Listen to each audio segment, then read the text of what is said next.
Hi, my name is Jennifer Mosley, and today I'm going to talk to you about why business law is a very important component to the study of business. Business law includes all the laws that dictate how to form a business and how to run a business. The decisions that you make, ranging from what type of business that you start, what kind of employees that you're going to need, where your business is located, and what type of equipment that you need to run your business. They all play a role in which laws that you need to know to be successful. Filing your taxes, zoning of the land, employee contracts, purchasing contracts, all of these are just some of the examples that the areas that you need to look at to get started. I myself am going to school for office administration, and while at first I didn't really think that this class was something that I necessarily needed, I have discovered that it would be very helpful to know.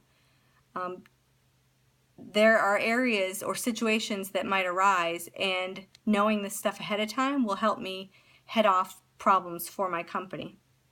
Not to mention with the company's cutbacks, especially the smaller companies, a lot of employees are asked to play multiple roles, wear multiple hats, and sometimes the HR or Human Resources department is one of those hats that they have to wear. And business law is a very important and helpful thing to know in HR sector because you basically play the mediator between businesses and their employees.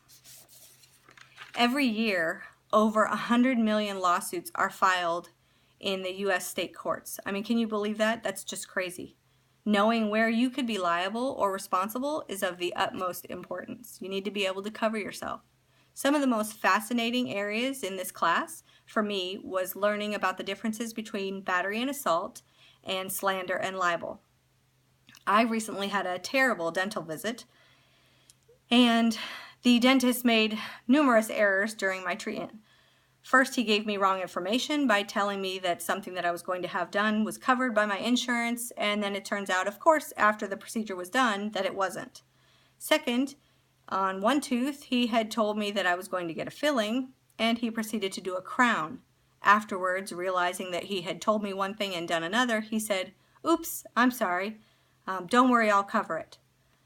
Then, while performing both of these procedures this day, he slipped with the drill and cut a big gaping hole in the bottom of my tongue. When it was done, he said, "Well, it was your fault. You moved your tongue. You shouldn't have moved your tongue." Now, in my opinion, he's a dentist. This is kind of his job. He should have some practice, but whatever. When I was done, I paid $500, and as far as I knew, everything was in good standing, everything was done, taken care of, I was good to go.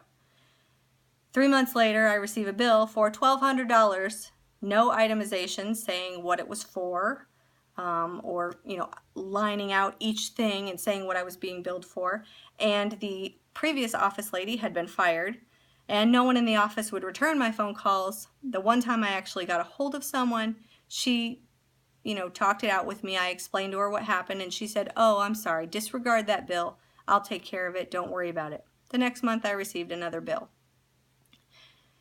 My family's first instinct when all this happened was sue. Of course, sue. That's just the way that the America is run today. Everybody can sue anybody over anything. I mean, you can sue someone and win $2 million over spilling hot coffee in your lap that you just got at a restaurant, and it was your own fault for spilling the coffee. So that's just how it goes. And I didn't want to do that because some of it was laziness. I didn't want to go through the whole hassle of it.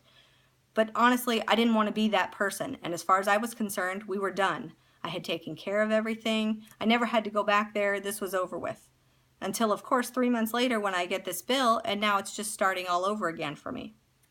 So my instinct now, maybe I'm in the wrong. I should have gone with what the normal person would have done and sued. And at least at that point, I would be better off because I would know either he pays or I pay. It's all over with. I would like to leave some feedback on social media websites, but knowing about the slander and libel laws has, if nothing else, made me realize that I definitely need to look into these things before I go leaving feedback. So I just wanted to let you know that I enjoyed this class a lot, and I've always had an interest in law, but this definitely made me want to look into law further. Thank you.